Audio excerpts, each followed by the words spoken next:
Dele nomás. Entonces, siguiendo con nuestro camino en el fisiopatológico, desde lo renal e hidrosalino, hoy nos corresponde hablar de trastornos o alteraciones en la homeostasis del potasio. Ya, situación bastante común de encontrar en la práctica clínica, a veces que nos puede dar simplemente la preocupación, ¿cierto? El miedo que le pasa al paciente sin que tengamos clínica ninguna, y en otras ocasiones podemos tener alteraciones del metabolismo del potasio que nos pueden costar la vida, entonces se vuelve complejo. ¿Ya? Ojo que las alteraciones del metabolismo o de la homeostasis del potasio pueden estar coexistiendo con otros trastornos, ¿cierto? Asociados al manejo de sodio, asociados al equilibrio ácido-base, asociado a lo que es el eje renina-angiotensina-aldosterona, y entonces eso significa que las posibilidades diagnósticas para estos pacientes son muchísimos, y ahí donde aparece una vez más nuestra querida fisiopatología, ¿cierto? Ayudándonos un poquito a guiar nuestros diferenciales para poder luego ir a buscar un tratamiento adecuado en ese paciente. Entonces, en esta clase, como ha sido un poco la tónica a lo largo del semestre, vamos a hacer una primera parte de fisiología, ¿ok? Asociado a la homeostasis del potasio, y cuando tengamos algunos conceptos, que no vamos a ver una fisiología profunda, ¿cierto? Pero sí vamos a profundizar en los aspectos que nos interesan. Y cuando tengamos eso, vamos a ir entonces a analizar algunas cosas específicas en relación al oficio patológico, ¿ya? Para estos pacientes. Vamos entonces. ¿Cuál es el rol del potasio? Uy, tiene un montón de funciones en nuestro organismo el potasio, ¿ya? Primero, así como, ¿se acuerdan que en el último Power decíamos que el sodio era el principal catión en el LEC y el determinante del volumen del extracelular? Ok, entonces, de la misma manera decimos que el potasio es el principal catión en el LIC, ¿ok? Y por lo tanto, no único, pero sí principal determinante de la osmolaridad y por lo tanto del volumen intracelular, ¿ok? Fundamental también el potasio para determinar excitabilidad de membranas, ¿verdad? Hay que recordar que, como la clásica sentencia o afirmación, y después clásica pregunta también en las pruebas de fisio, el único ion que puede moverse libremente a través de la membrana en una célula excitable que no ha sido estimulada es justamente el potasio, ¿ok? Entonces, eso es fundamental, de verdad, para nosotros en esta clase, porque eso significa que cambiando las concentraciones intra o extracelulares de potasio, podemos estar modificando excitabilidad de membranas, ¿ya? Y les pido que dejen eso ahí, ese concepto ahí guardadito, que al final de la clase lo vamos a sacar de nuevo, ¿ok? Y le vamos a dar la relevancia que merece. Fundamental es lo que es la contractilidad muscular, ¿cierto? Determinando contractilidad muscular, ¿ya? Eh, si bien la mayor parte del potasio, 98% del potasio corporal total está dentro de la célula, el potasio que está entonces fuera es súper importante por lo que ya hemos comentado, principalmente asociado a lo que es excitabilidad de membranas, ¿ya? La concentración de potasio plasmático, la calemia normal, está en rangos que van entre los 3,5 a 5 miliequivalentes por litro, ¿ya? Y regular esta calemia entonces es vital para nosotros, así, vital, con letras mayúsculas, súper, súper importante. ¿Cómo regulamos esta calemia? La calemia se regula, chicos, a través de dos mecanismos, ¿ok? Uno es la distribución del potasio, o a veces le llaman también a esto el balance interno, ¿ok? El balance interno o distribución del potasio se refiere a cómo movemos potasio entre los dos grandes compartimentos LIC y LEC. ¿Ok? Esa distribución, ese movimiento de potasio entre LIC y LEC, lo podemos modificar rápidamente, y eso nos puede llevar a una alteración o a una regulación rápida, dependiendo si es que lo vemos desde el oficio o desde el oficio patológico, del potasio, ¿ya? Pero es una regulación que es a corto plazo. Y existe también, ¿cierto? O podemos nosotros regular calemia modificando el balance externo de potasio, ¿ya? O una regulación, como se describe, ¿cierto? Que es a largo plazo, ¿ya? Tengan en cuenta, eso sí, como esto es fisiopato, tenemos que tener en cuenta que estas dos operan de maneras independientes, ¿ok? Es decir, podemos tener un paciente, ¿cierto? Que tenga una hipercalemia, ¿ok? Distributiva, por alteración del mecanismo a corto plazo, pero que esté cursando con un balance negativo. Me explico, ¿no? Es decir, que esté perdiendo. Podemos tener un paciente que tenga una concentración de potasio aumentado en sangre y que paralelamente esté perdiendo mucho potasio, ¿ya? Si esa concentración aumentada de potasio en sangre se da por distribución, ¿cierto? Fíjense, los fenómenos distributivos nos están llevando la calemia para un lado, pero el balance puede estar yendo hacia el otro lado. Entonces, básicamente, para que no se queden con la sensación de que siempre van a ir para los dos lados los dos fenómenos. No sé si lo logro expresar de buena manera, pero podemos tener un balance positivo, ¿cierto? Con eventualmente difícil, pero podría ser que esté con resultado de hipocalemia y podríamos también tener balances negativos cursando con hipercalemia, ¿ya? Hay que evaluarlos a ambos de manera independiente. Empecemos hablando de lo que es la regulación a corto plazo o la distribución del potasio. ¿Quién tiene que ver con la distribución del potasio?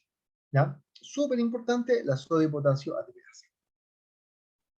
La sodio-potasio ATPase.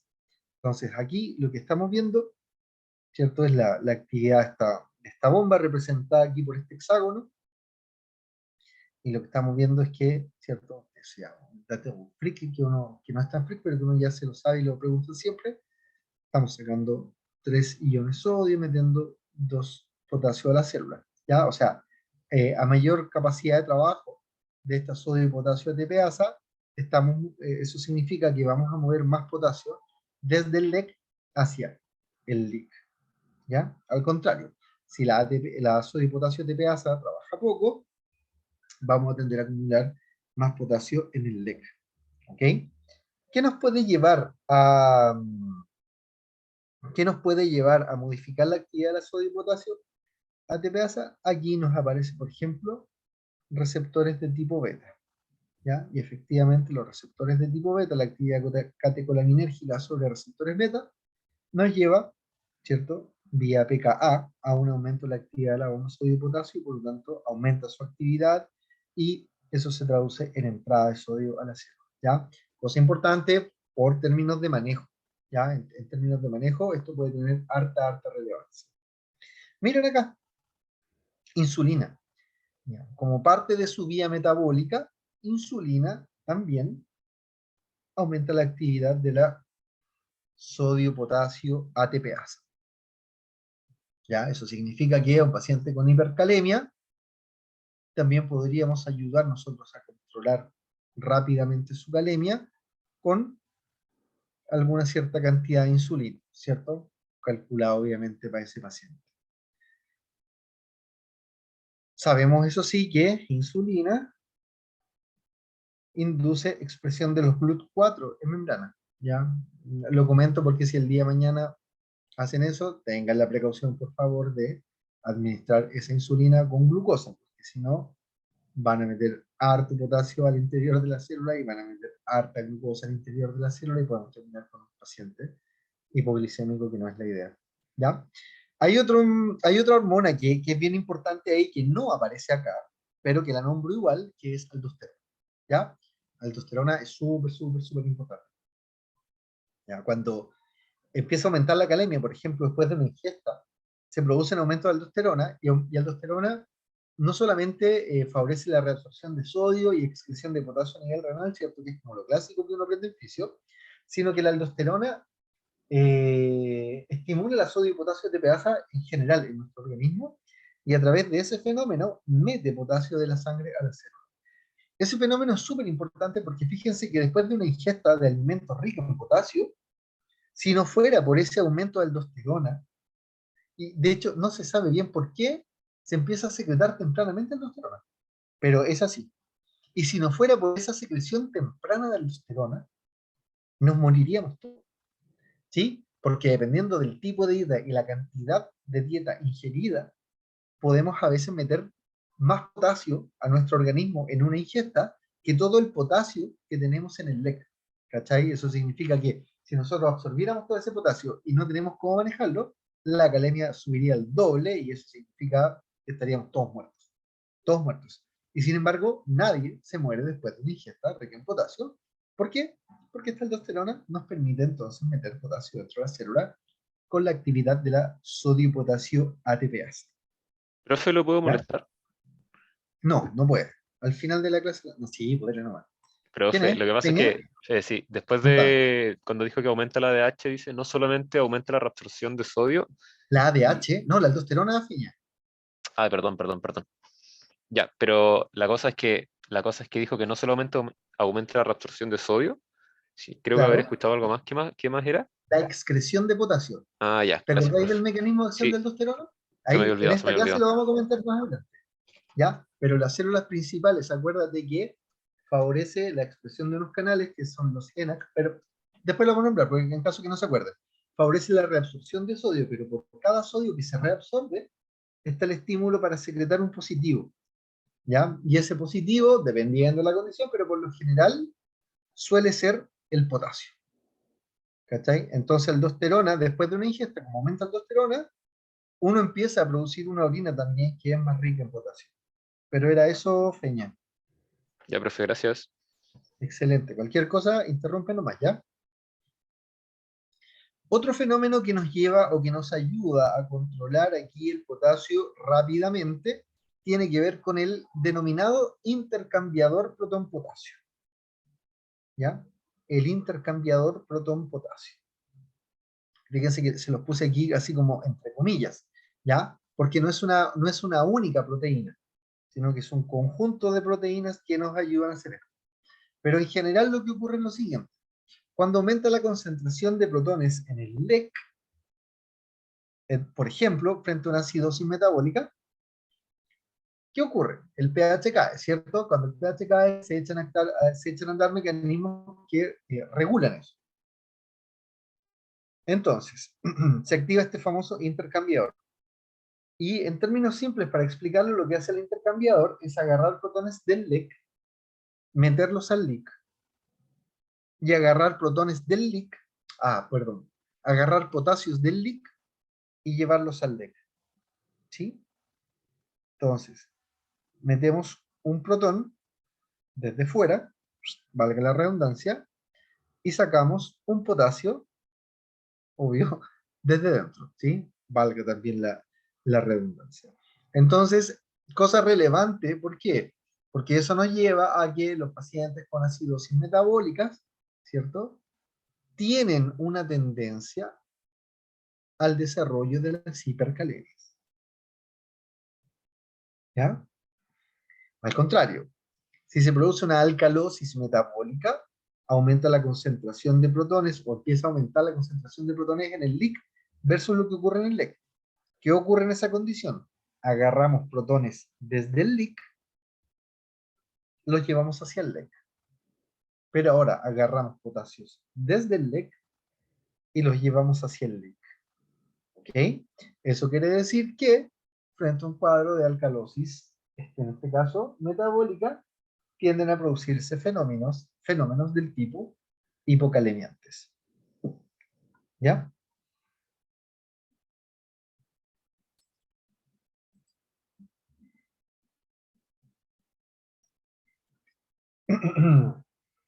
¿Estamos claros hasta aquí, chicos, o no? Hasta aquí está como simplecito, ¿no? O en mi mente,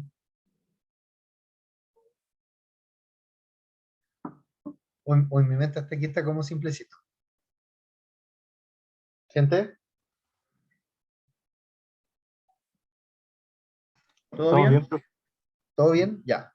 Vamos con balance externo. El balance externo tiene que ver con la cantidad de, ¿cierto? Cuando uno habla en general de balances, tiene que ver con lo que entra versus lo que sale, ¿cierto? ¿Dónde están las entradas de potasio en el organismo? Vía digestiva. ¿Ya? Lizeth, ¿iba a preguntar algo o fue o adquirió vía propia su audio? No, profe, ya adquirí el audio.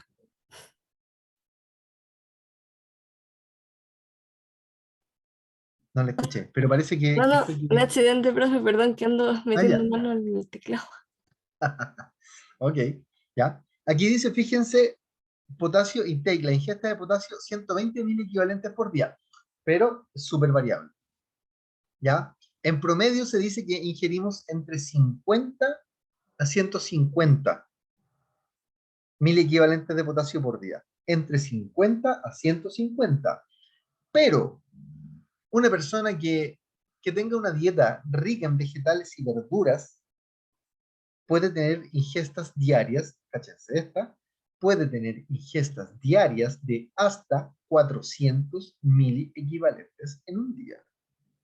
¿Ya? O sea, es tremendamente variable dependiendo del tipo y la cantidad, ¿cierto?, de alimento ingerido.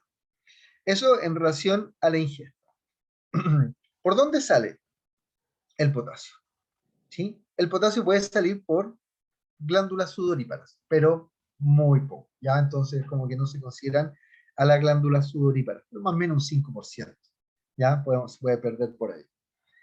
Aproximadamente 10% se pierde o se elimina por vía digestiva, ¿sí? Por fecas. No es mucho tampoco.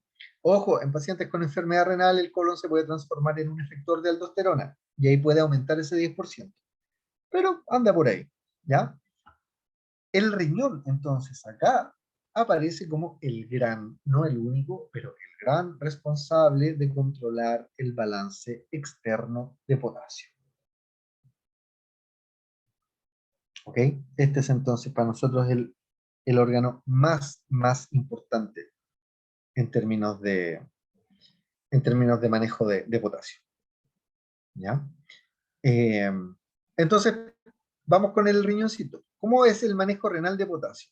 Depende, el manejo renal de potasio, chicos, depende de cuál sea el segmento de la nefrona que nosotros estemos analizando. ¿Ok? A nivel glomerular, por ejemplo, podríamos hablar de lo que es la carga filtrada de potasio. ¿Ok? La carga filtrada de potasio. ¿Mm? ¿Qué es lo que es la carga filtrada? Es como la cantidad total de potasio que pasa desde la sangre hacia el lumen tubular. ¿Cómo se calcula esa carga filtrada de potasio? Con el BFG y la calemia, ¿sí? El BFG por calemia es igual a la carga filtrada de potasio. Este es un concepto importante. ¿Por qué? Por lo que dice acá abajo, miren, ¿ya? Porque no existe una fracción de excreción de potasio que sea cero. ¿Conocen el concepto de la fracción de excreción o no? Sí, lo comentamos en fisio, pero no lo recuerdo, la verdad. ¿No? Ya, gracias por la sinceridad. Ya, la fracción de excreción es un porcentaje, ¿ya? Que nos dice eh, qué porcentaje, como dijimos, ¿cierto? De lo que filtró termina apareciendo en orina. ¿Ok? Y eso tiene que ver con el manejo renal de la sustancia. ¿Ya? Vamos a hablar nosotros en la clase de aquí, por ejemplo, de la fracción de excreción de sodio. ¿Ya? Que debiera ser, ¿cierto?, menor a un 2% si es que hay función renal adecuada dependiendo del estatus hormonal. Si yo les pregunto por la fracción de excreción de la glucosa en un paciente sano, ¿cuál debiera ser la fracción de excreción de glucosa? Cero, ¿cierto? Cero porque se debería reabsorber. Exactamente. ¿Ya? Ok, y así cada sustancia tiene su propia fracción de excreción dependiendo del manejo renal de esa sustancia. En el caso del potasio, miren esto, no existe fracción de excreción de potasio igual cero. Es decir, por más que el riñón se esfuerce, no logra reabsorber todo lo que filtró. ¿Ya? ¿Por qué digo esto? Porque eso significa entonces que una carga filtrada de potasio aumentada automáticamente te lleva a un aumento de las pérdidas de potasio a nivel corporal. ¿Me cachan o no? Eso significa que una hipercalemia, sí o sí, dependiendo de la funcionalidad renal, ¿cierto? Pero con un riñón funcional, una hipercalemia del tipo que sea, automáticamente se va a traducir en un balance negativo. ¿Ya? Ahí ya lo vamos a comentar de nuevo. Tranquilain John Wayne, caso que no lo hayan entendido. Ya después lo vamos a decir otra vez. En el túbulo contorneado proximal se produce una reabsorción fija de potasio. ¿Ya? En el túbulo contorneado proximal se reabsorbe siempre un 90% de lo que se filtró. ¿Mm? Luego viene, ¿cierto? Hay manejo de potasio a nivel de asa de gel, qué sé yo, ¿cierto? Tenemos manejo de potasio a nivel del túbulo contorneado distal, pero aparece aquí el túbulo conector cortical, ¿ya? El túbulo conector cortical, ¿ya? Este es el segmento de la nefrona más importante para la regulación final del potasio. ¿Por qué? Porque aquí nos encontramos con las células efectoras de aldosterona. ¿Ya? La verdad es que no es que sea una pura, no es que sea una pura, un puro segmento, chicos, ¿ya? Es una región de la nefrona que le llaman ahora la nefrona distal sensible a aldosterona. Pero en el túbulo conector cortical es como donde más de estas células principales hay, que son las células efectoras de aldosterona. Entonces, raya para la suma, la excreción renal de potasio va a depender del balance entre lo que se reabsorba y lo que se secrete en la porción distal cortical y en el colector de la nefrona. ¿Ya? Lo que habíamos dicho, no existe una fracción de expresión cero para potasio, lo que, ¿cierto? Automáticamente nos lleva a entender que un aumento de la carga filtrada de potasio se traduce en un aumento en las pérdidas o en la eliminación renal de potasio. Profesor, Chicos, dígame. usted dijo que con un aumento de la calemia va a llevar a cabo un balance negativo de la expresión de potasio, ¿no? Por esto, por lo que te acabo de comentar. Sí, pero Porque en un estado también como normal, también debería haber un balance negativo porque siempre se va a excretar más de lo que se reabsorbió, ¿no? no te escucho. ¿Puedes repetirme eso último, Christopher? Porque no te lo escuché bien. Que en un contexto no patológico o no de hipercalemia, igual el balance de expresión va a ser como negativo porque siempre se va a estar excretando un poquito más de lo que se reabsorbió, ¿o no? Esa es Como una siempre, buena pregunta. Esa es una buena por- pregunta. En una como dijo, condición de nunca va a ser normalidad, cero, que siempre va a eso, votar por eso. en una condición de normalidad deberíamos llegar a un balance de potasio cero. ¿Cachai? Ahora, ¿qué ocurre? Lo que ocurre, Christopher, esto tiene que ver con, al Doc Rossi le encanta hablar de estas cosas, pero esto tiene que ver con temas evolutivos. ¿Cachai? Evolutivamente hablando, nosotros consumimos dietas que son mucho más ricas en potasio que en sodio. ¿Cachai?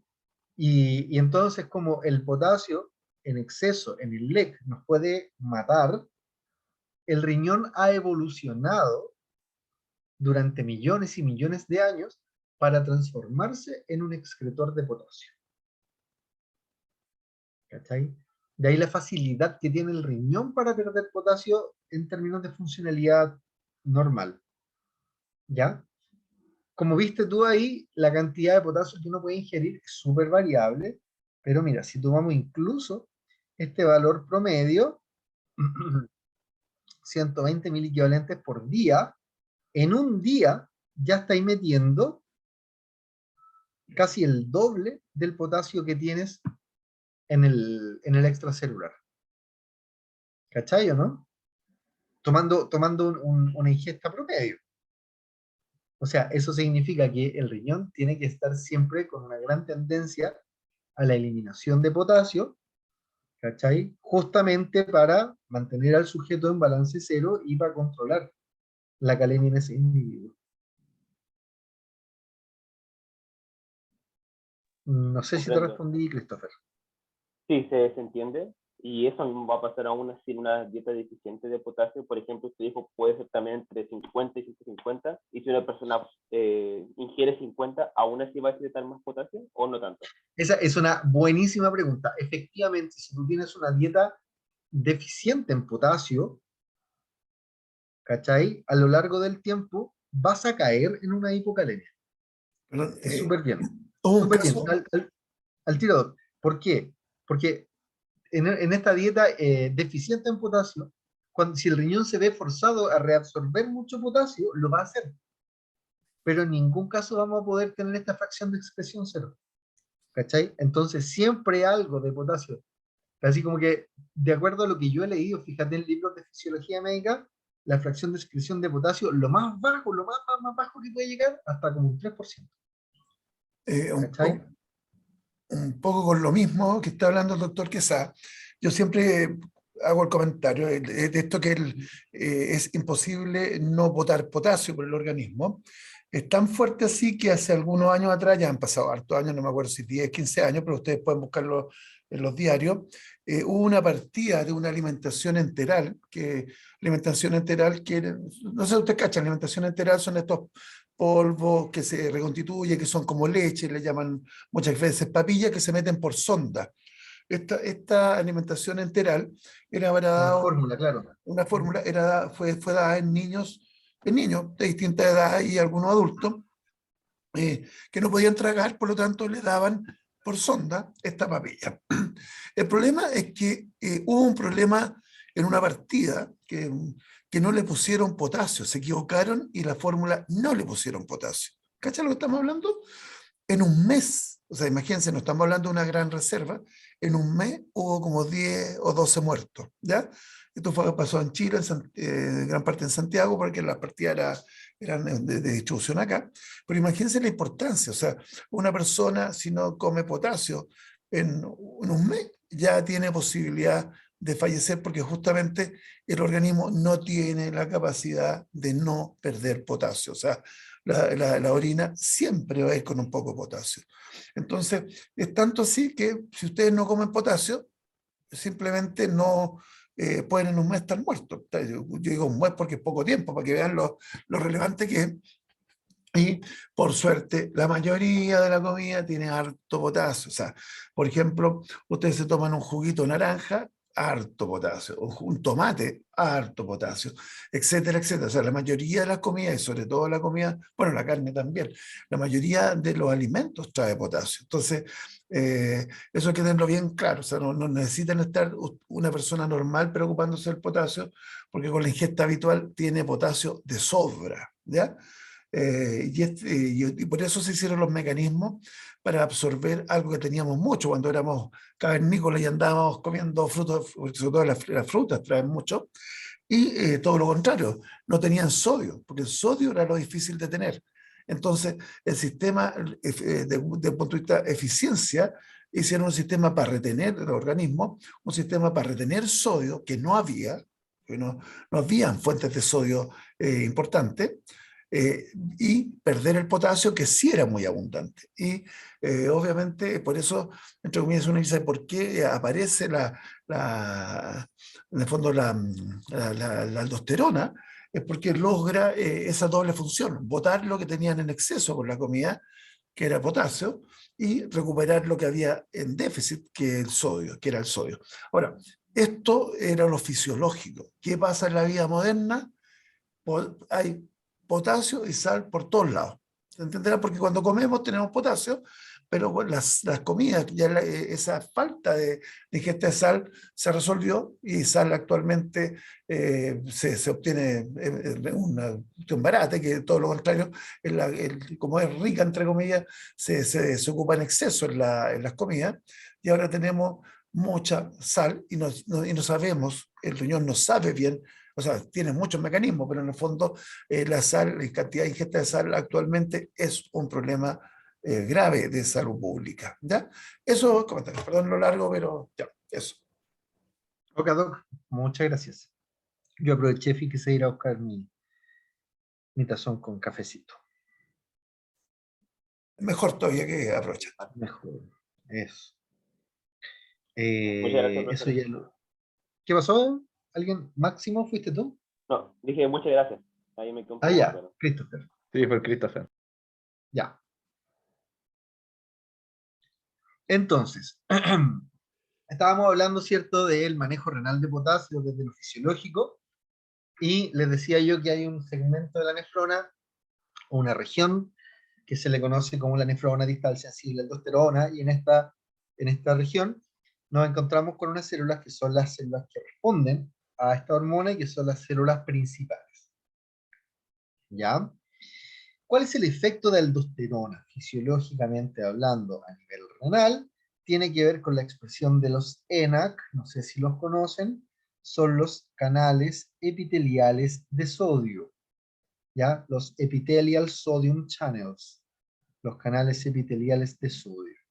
Entonces, este ENaC es importante porque es el ENaC quien permite, ¿cierto?, que haya conductancia al sodio a este nivel en la nefrona. Entonces ahí se produce, gracias a ello, la entrada del sodio. Obvio que si el sodio empieza a entrar, se acumularía, ¿cierto? Si no hacemos nada con él dentro de la célula y se pierde el gradiente, por lo tanto ya no entraría tanto.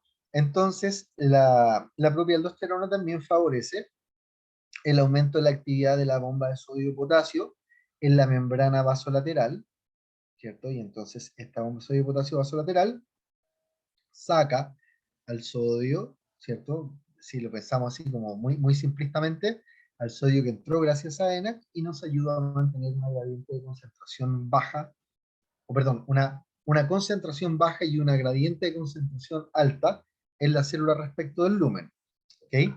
Pero no perder de vista que la sodio-potasio tipeasa también va a meter potasio a la célula, y eso significa que eso nos va a llevar a un aumento en la concentración de potasio intracelular, ¿ya? Finalmente, nombro a los canales ROMK, o los ROMK, no sé cómo, si se los nombraron, cómo se lo habrán nombrado. Los ROMK son los canales de potasio que están aquí en la membrana apical. ¿Okay? Entonces, lo que ocurre ahí es que por cada sodio que se reabsorbe, yo les dije, debe salir un positivo. ¿Para qué? Para no modificar el potencial de membrana de la célula. ¿Ya? Esta no es una célula excitable, pero todas las células tienen potencial de membrana. ¿Ya? Ojo ahí con los conceptos. Que las células excitables tienen otra condición, otro fenómeno que es el potencial de membrana en reposo. Pero todas las células tienen potencial de membrana. Y si se alteran los potenciales de membrana, también se altera la funcionalidad celular. Entonces, por cada positivo que entra, un positivo sale. Y lo digo así: positivo que entra, positivo que sale. No digo potasio, porque aquí este potasio podría eventualmente ser reemplazado por un protón. ¿Ok? ¿De qué va a depender eso? De que haya más dentro de la célula. Si hay más potasio que protones dentro de la célula, el positivo que sale probablemente va a ser un potasio. Pero si empieza a haber más protones que potasio dentro de la célula, el positivo que va a salir va a ser probablemente un protón. ¿Ya? Concepto importante desde lo fisiológico y para explicar también desde lo fisiopatológico, la oferta de sodio a nivel distal.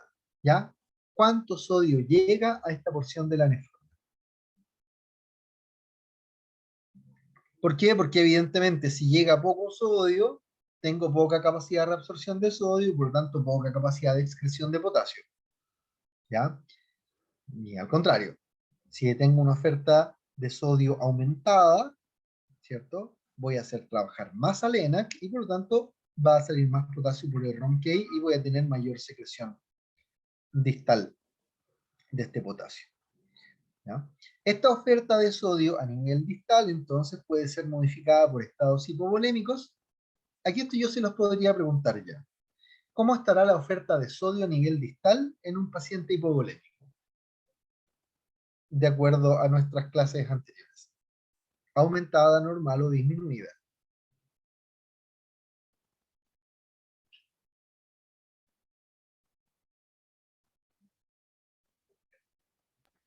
Creo que disminuida porque ya en esa parte ya ocurrió la reabsorción de sodio. Eso, sea, aquí todavía podemos tener reabsorción, pero O sea, claro, pero la mayor parte ya como que ocurrió antes. exactamente, en el túbulo contorneado proximal y en la rama gruesa ascendente del asa de Henle, ¿cierto? Si hay estados hipovolémicos, se acentúa la reabsorción a nivel proximal y por lo tanto disminuye la oferta de sodio a nivel distal, ¿ya? Si el BFG está disminuido, ¿cómo será la oferta de sodio a nivel distal? El BFG, profesor, era la La fracción velocidad de no me queda. filtración glomerular, La velocidad. si el BFG se nos cae, ¿cuánto sodio llega a la porción distal de la nefrona? Debería llegar mucho menos también. Menos también, ¿cierto? Por lo tanto, si llega menos sodio acá, ¿ya? Obviamente vamos a tener menos capacidad para excretar potasio, ¿ya? Entonces, ahí hay que ir prestando atención a ese tipo de cosas porque, claro, uno dice paciente con daño renal. ¿Es esperable encontrar hipercalemia? Sí, pues es esperable encontrar hipercalemia. Pero fíjense que no son los mecanismos los mismos en un paciente que tiene un daño renal agudo versus un paciente que tiene enfermedad renal crónica, ¿ya? Y eso puede tener también cierta relevancia a nivel terapéutico. ¿Mm? Uso de diuréticos de ASA o las tiacidas. Los diuréticos de ASA, ¿a qué nivel actuaban? A nivel de ASA. ¿Se acuerdan a quién inhiben los diuréticos de ASA?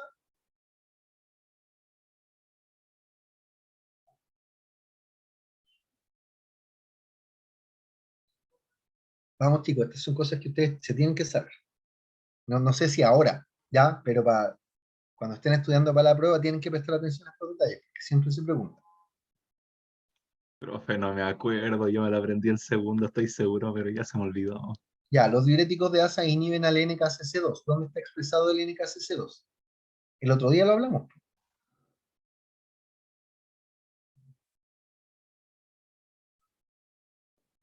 Ya, pues vamos. Desperecen a esas neuronas. Tienen que acordarse. ¿Cuál fue la pregunta? Porque no escuché ¿Dónde bien. está expresado el NKCC2, que es bloqueable por los diuréticos de ASA? En asa de gel grueso ascendente, Bien. ¿Dónde actúan los diuréticos, las tiacidas? a ese nivel, ¿Dónde? ¿A ese cuál? en el asa de gel grueso ascendente. No, eh, pues esos son los diuréticos de ASA. verdad, sí. Las tiacidas, ¿dónde actúan? En el túbulo contorneado distal. ¿Cuál es el mecanismo de acción de las tiacidas?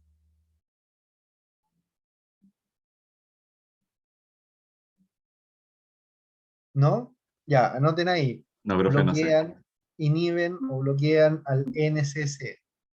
¿Cuál es el NCC? Todo con mayúscula. Es el cotransportador sodio cloruro.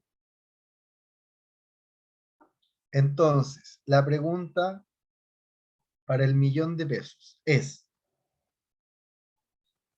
¿qué sujeto tiene mayor tendencia al desarrollo de hipocalemia?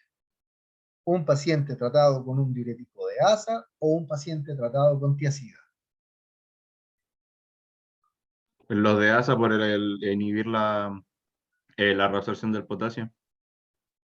No es esa la respuesta correcta. Vuelvo a preguntar. Usted tiene dos pacientes. Se los pondría así en la prueba.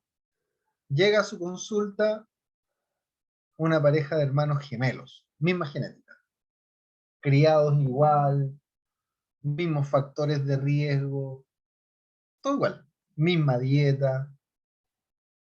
La única diferencia es que a uno le prescribieron diuréticos de ASA, furosemida, y al otro le prescribieron hidroclorotiazida. Es la única diferencia entre los dos. ¿Cuál de los dos tiene mayor tendencia al desarrollo de hipocalemia?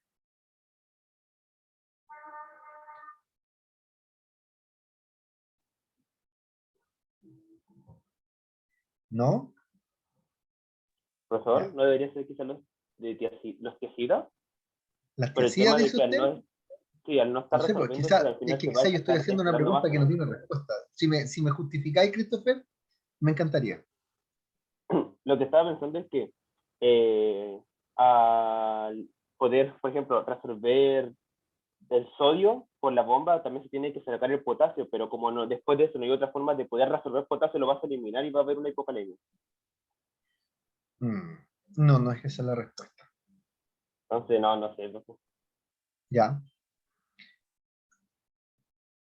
¿A qué nivel se reabsorbe más sodio de manera fisiológica, sin el fármaco? ¿A nivel de la rama gruesa ascendente de la asa de Henle o a nivel del túbulo contorneado distal?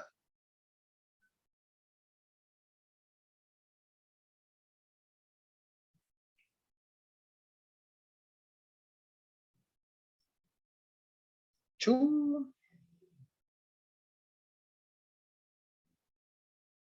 El segmento ST se me está yendo para abajo en estos precisos instantes.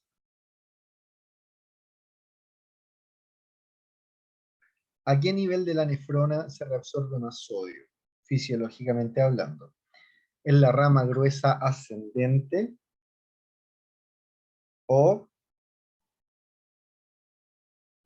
en el túbulo contorneado distal?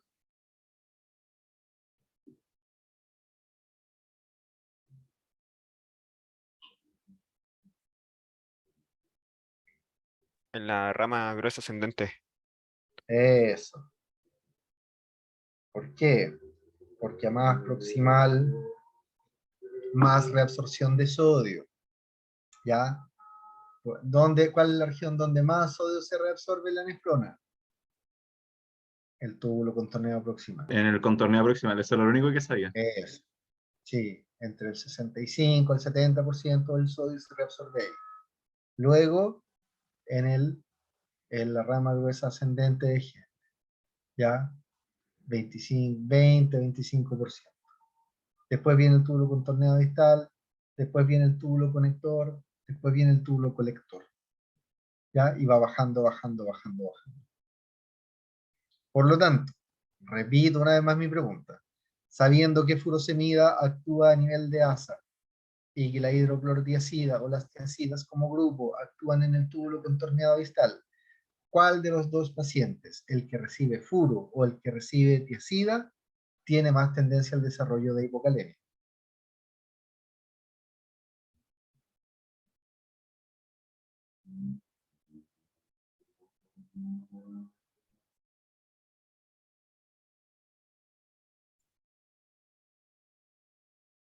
Estoy procesando resolver la pregunta, perdón. Estoy ahí en la mente. Si encuentro quizás se la pueda responder tú. Ya, pero Christopher y Máximo, así como que siempre, y el resto, ¿qué opina el resto?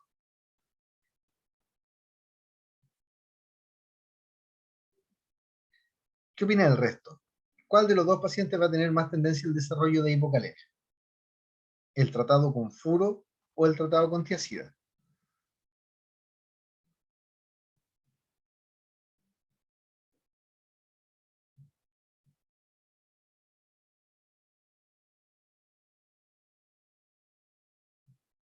Si nadie se la juega, le pregunto a mi delegado. Feña, ¿qué opináis tú?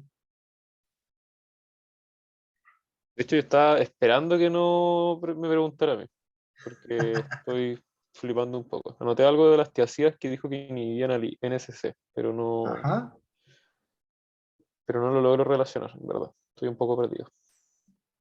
ya. No se pierdan. Lo siento, profe. Oye, si están, es para los perdidos y perdidas. Hice para mis alumnos de medicina de la otra U de Finisterra, hice un material de estudio docente de potasio. Se los voy a enviar ya, Por favor. para que, para que, para que puedan ahí estudiar y qué sé yo. Y tengo uno de ácido base que también se los voy a enviar.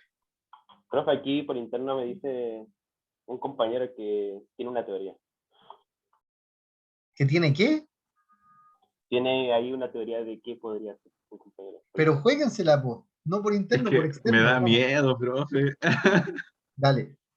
Es que no lo sé, la verdad no lo sé. Es que si no es por reabsorción, porque se supone que yo con el diurético estoy haciendo que no se, como que se ingrese el sodio, o en este funcionamiento de los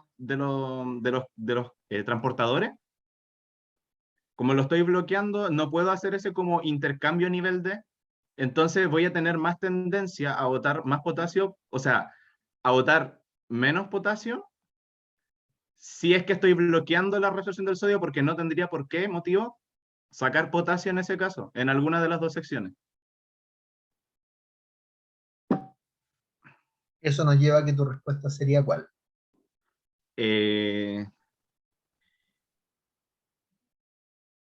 La tiacida, porque en ese caso, no, el de... No estoy seguro, Los profe, diuréticos no de estoy asa, seguro. chicos. Los diuréticos de asa. ¿Ya? ¿Por qué? Porque bloqueamos la reabsorción de sodio a un nivel más proximal. ¿Se entiende, no? Por lo tanto, tengo mayor impacto sobre el balance de sodio si trabajo a nivel de asa que si trabajo a nivel de túbulo contorneado distal. ¿Se entiende? Voy a generar un balance más negativo de sodio, ¿sí o no? Y eso va de la mano con hacer llegar más sodio a la nefrona distal sensible a aldosterona. ¿Sí o no? Si hago llegar más sodio a la nefrona distal sensible a aldosterona, eso es lo mismo que decir que aumenta la oferta de sodio a nivel distal. Y si hay más sodio a nivel distal, ¿cuánto sodio se reabsorbe por los ENaC? Más. Y si se reabsorbe más sodio por los ENaC, ¿cuánto potasio sale por los ROMK? Más. Más también. Exacto. Por eso, las tiacidas tienen un potencial hipocalemiante, pero el potencial hipocalemiante de los diuréticos de asa es más potente aún. De hecho, si ustedes cuando les pregunten a sus pacientes que están siendo tratados con furo, muchos de ellos son tratados también con fármacos que se llaman ahorradores de potasio. Espironolactona. ¿Han cachado esa asociación farmacológica o no? Paciente tratado con furo y con espironolactona. ¿No? Nos habían Ya. presentado algunos casos así en fisio renal. Échenle un ojo y se hace justamente para eso, ¿cachai? Porque si no, puede generar un balance negativo de potasio muy potente.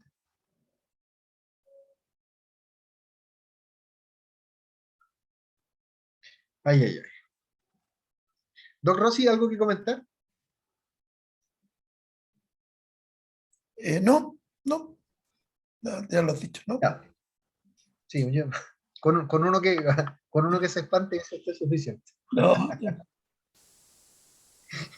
Sigamos. Sigo con fisio. Algunas consideraciones en la secreción distal de potasio. ¿Ya? 1. La reabsorción de sodio genera lo que se conoce como una diferencia de potencial eléctrico transepitelial lumen negativo, que es lo mismo que decir que, como sacas un positivo del lumen y lo metes a la célula, la pérdida de un positivo se asocia a negatividad en ese lumen, ¿cierto? Esa es la diferencia de potencial eléctrico transepitelial lumen negativo. Ese negativo que queda en el lumen, vía pérdida de un positivo, favorece la secreción de un protón o de un potasio, como ya habíamos dicho, que depende del pool intracelular de uno u otro. ¿Ya? Importante porque el estado ácido-base del paciente puede modificar este pool.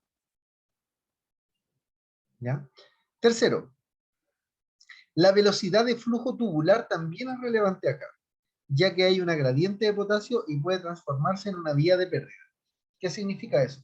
Déjenme explicárselo con una obra de teatro. Para eso necesito la cámara. Fui a sacar la tela protectora de la cámara y me dolió el brazo.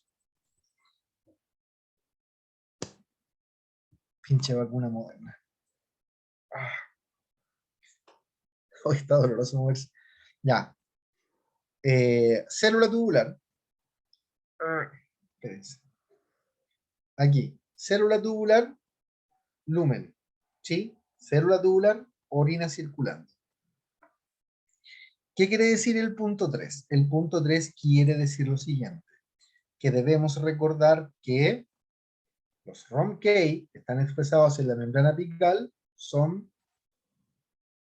A ver, díganme ustedes, ¿son canales o son bombas?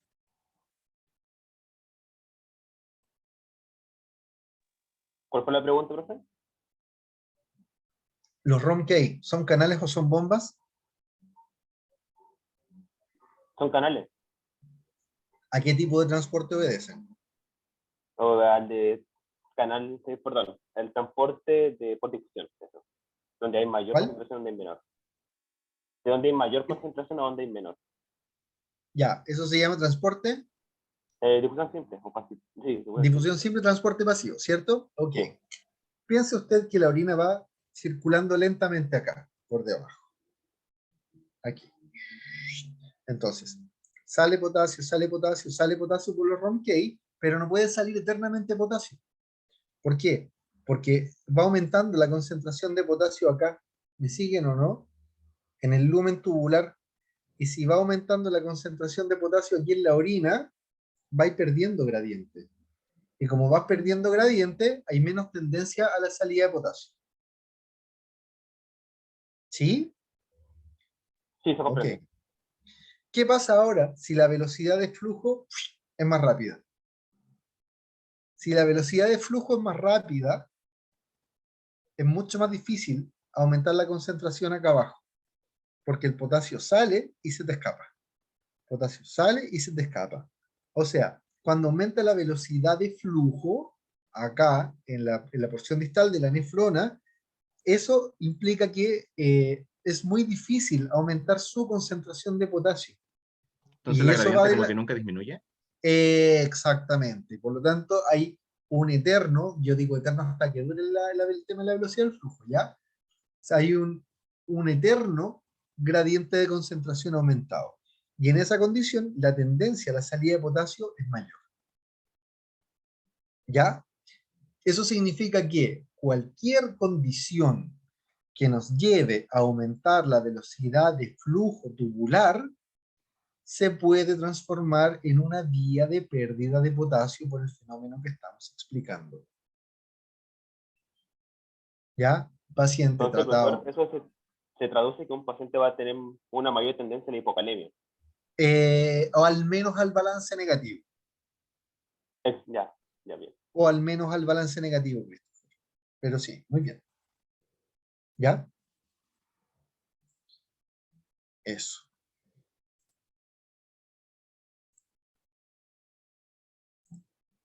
Ya. Y eso fue lo de fisio. Eso fue lo de fisio. Entonces, ¿se acordaron o no? ¿Vimos cosas que no habían visto, parece? ¿Qué porcentaje de lo que dije yo ya lo habían visto? Yo digo que entre un 50 y 60. Ya. Ah, piola, tranqui. Ya. ¿Y el otro 50-40? ¿Quedó claro, Máximo? Sí, para mí sí. Ya. ¿Y el resto, porfa? Cabros, este es el momento. Es ahora o nunca. Porque ahora me voy a la fisiopato. Yo asumo que ya lo anterior quedó claro. Sí, profe, quedó claro. Bacán. Muchas gracias, Paz. Un gusto en escucharla y me gusta mucho cuando participa. Vamos entonces. Hipercalemia. ¿Cómo definimos hipercalemia? Como un aumento en la concentración plasmática de potasio, ¿cierto? Ya. Según sus mecanismos, fisiopato, podemos encontrarnos con dos tipos de hipercalemias. Hay hipercalemias que se deben a cambios en el balance interno o hipercalemias distributivas, y hay hipercalemias que se deben a cambios en el balance externo, hipercalemias por balance positivo. ¿Ok? Vamos entonces, hipercalemias distributivas. Oye, si clasificamos a estas hipercalemias, si hacemos un paralelo, ¿cierto? O una clasificación así como multidimensional y metemos a la temporalidad acá, las hipercalemias distributivas generalmente, no siempre, pero generalmente son transitorias.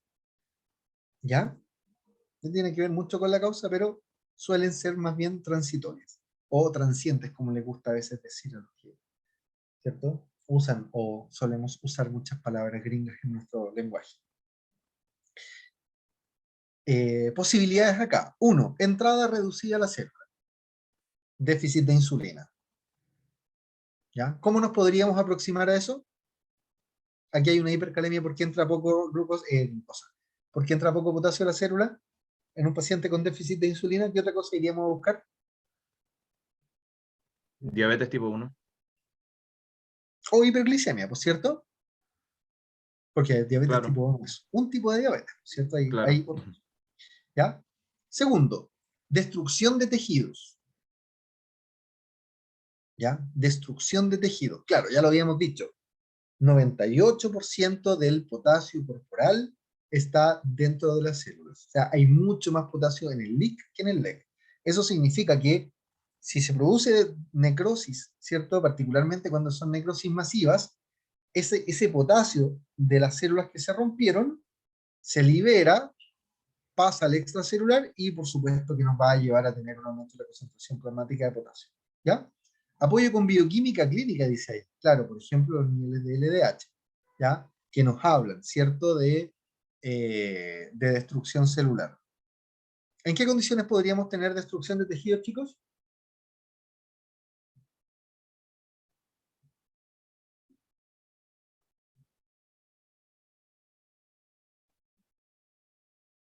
¿Cuáles son como las prototípicas? Inflamación ¿Qué grado de inflamación? ¿Una inflamación leve, moderada, severa? severa. ¿Algún agente etiológico en particular?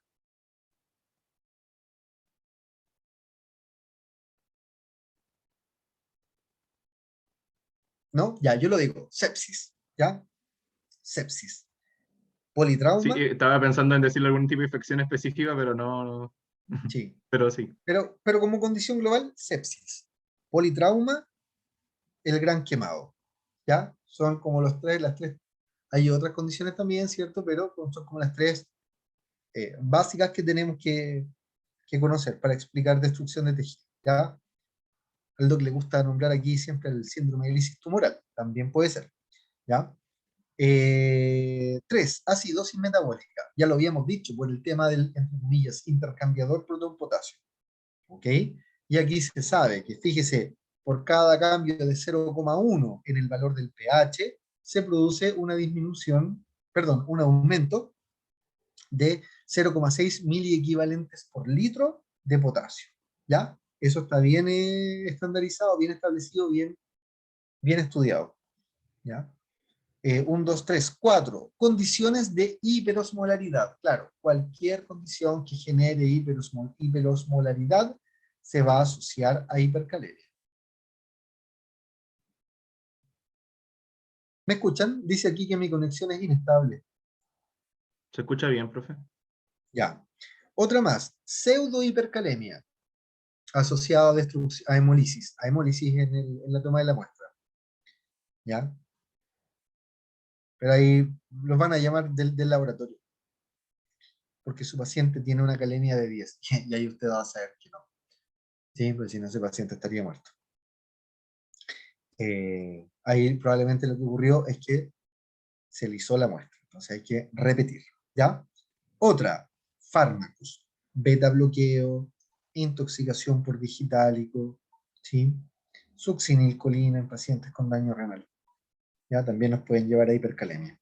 El tema de los fármacos es súper importante, chicos. ¿Ah? Para pacientes que tienen, bueno, ustedes pensan y ya se lo tienen que haber dicho. Siempre preguntar qué fármacos toma el paciente.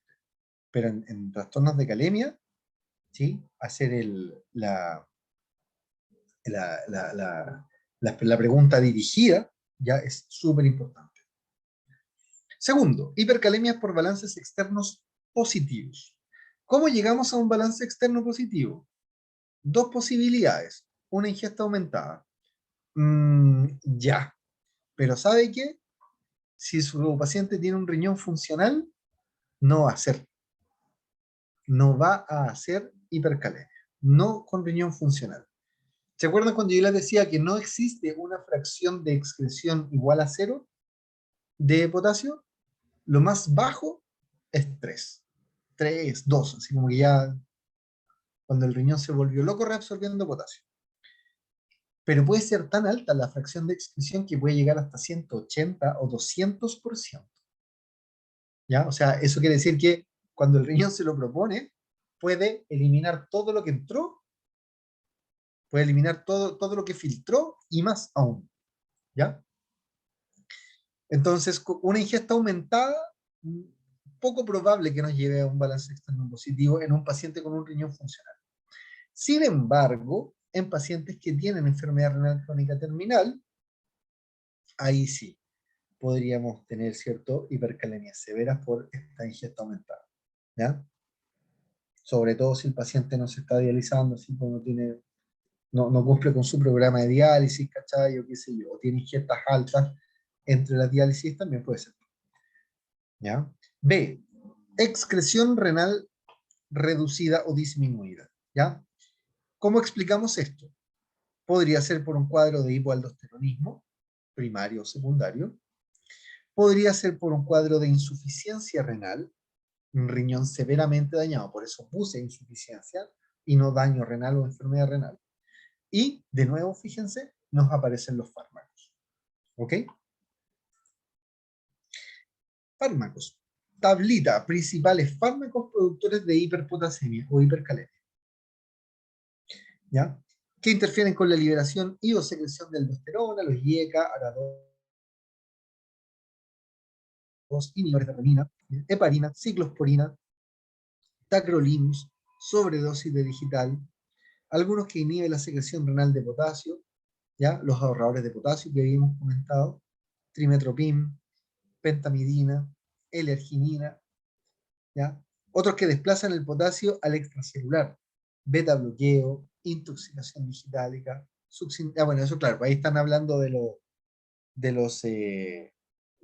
las hipercalemias, pero por distribución, ya las hipercalemias distributivas. ¿Ya? En el 1 y en el 2 hacen referencia al grupo que estamos nosotros específicamente hablando ahora, que son aquellas por balance positivo.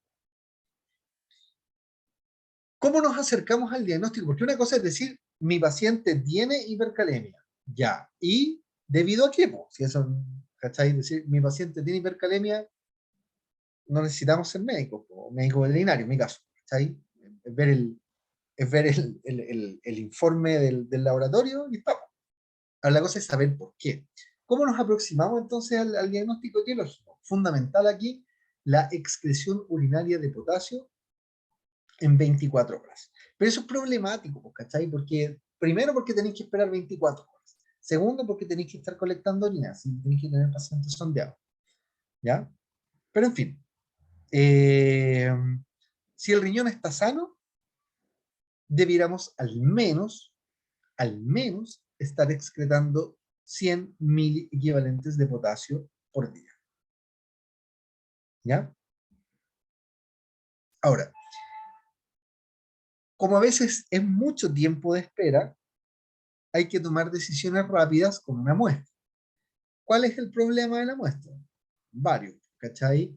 Que el paciente puede haber consumido una dieta alta en potasio antes de eso, una dieta baja en potasio o una ración. O puede haber tenido una ingesta alta o baja de potasio, ¿cierto? Dependiendo del nivel de dilución de la orina, también te va a ver, vas a tener afección en ese sentido. O se puede ver alterado el resultado ¿cachai? De la concentración de potasio urinario. Entonces, aparece aquí un cálculo que es el TTKG. El TTKG. ¿Qué es el TTKG? Es el gradiente transtubular de potasio. ¿Ya? El gradiente transtubular de potasio. ¿Ya? Entonces, este TTKG, este gradiente transtubular de potasio, corrige la dilución urinaria, ¿cierto? Lo que habíamos dicho, y valora la existencia y magnitud de actividad mineralocorticoidea en el túbulo conector cortical. Formulita, no se tienen que aprender, pero sí se tienen que aprender en la interpretación, ¿cachai? No les voy a dar estos valores yo, potasio en orina versus osmolaridad plasmática y potasio plasmático versus osmolaridad urinaria, ¿ya? Pero sí les voy a decir, si usted tiene un paciente con un TTKG de 3 o su paciente tiene un TTKG calculado de 11, no sé, aquí está. TTKG, si el valor calculado de este TTKG nos da menor a 4, significa que hay ausencia de respuesta mineralocorticoides, ¿cierto? O ausencia de actividad mineralocorticoidea en el túbulo contorneado distal. En cambio, si el TTKG es mayor a 7, nos dice que sí hay esta actividad mineralocorticoidea en el túbulo contorneado distal. ¿Ya? Y entonces eso es importante porque luego con eso podemos ir descartando, ¿cierto? O acercando algunos de nuestros diferenciales. Entonces, excreción renal adecuada. ¿Qué significa eso? Que hay buena respuesta renal. El riñón nos está ayudando a solucionar el problema. No es parte de la génesis. ¿Ya? Eso nos orienta ¿a qué? A que estamos frente a una hipercalemia distributiva. O por destrucción de tejido, o por un aumento frente a la administración. ¿Ya?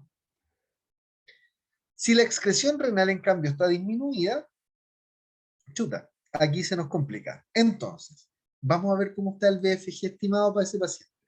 Si el BFG está normal, podemos pensar que hay hiposecreción de aldosterona o que tenemos fármacos que están modificando la secreción de aldosterona, ¿cierto? O que tenemos fármacos que están interfiriendo en la excreción renal de potasio. También podría ser. En cambio, si el BFG está disminuido, hay que evaluar condiciones concomitantes, como un paciente con estado hipercatabólico, ¿ya? Que nos puede llevar a acidosis metabólica, por ejemplo. ¿Okay? Presencia de fármacos también, ¿cierto? Que pueden estar modificando la distribución de potasio. ¿Ya?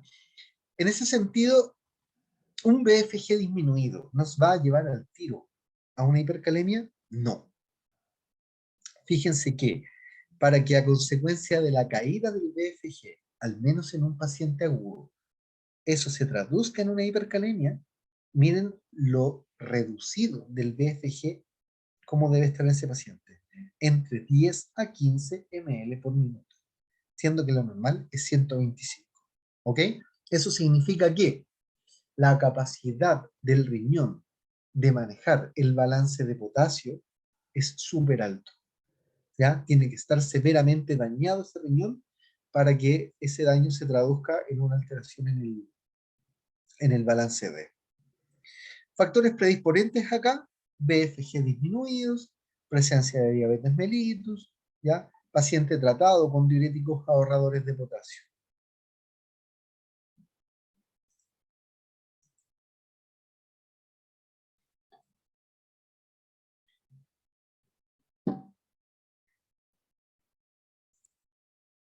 Ya, vamos a hacer esta diapositiva y vamos a hacer un recreo, ¿ya? Manifestaciones clínicas y bases fisiopatológicas del manejo de la hipercalemia. Dentro de la clínica, debilidad muscular. A ver, entendamos la clínica. Si hay una hipercalemia, ¿cómo está el gradiente entre el intra y el extracelular?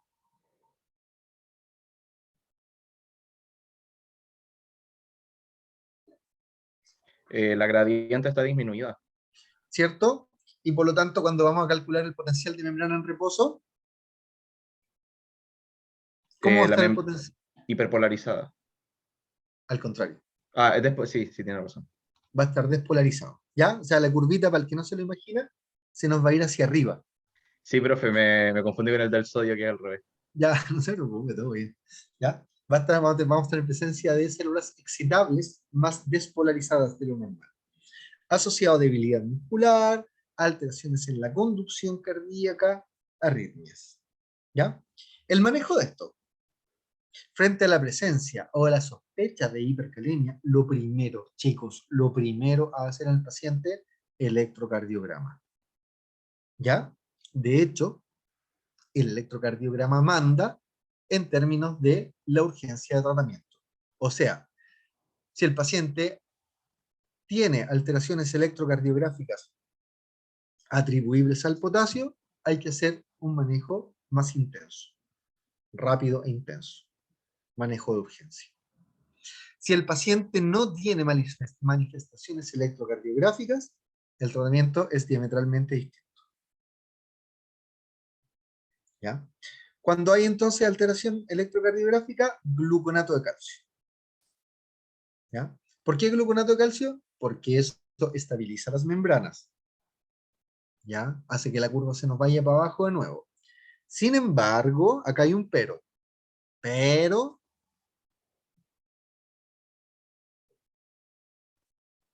tuvimos impacto sobre la calemia ahí, ¿o no? No, solo regulación de No, calcio. exacto. Solamente solucioné el problema que me podría matar el paciente, que es la inestabilidad eléctrica de la membrana.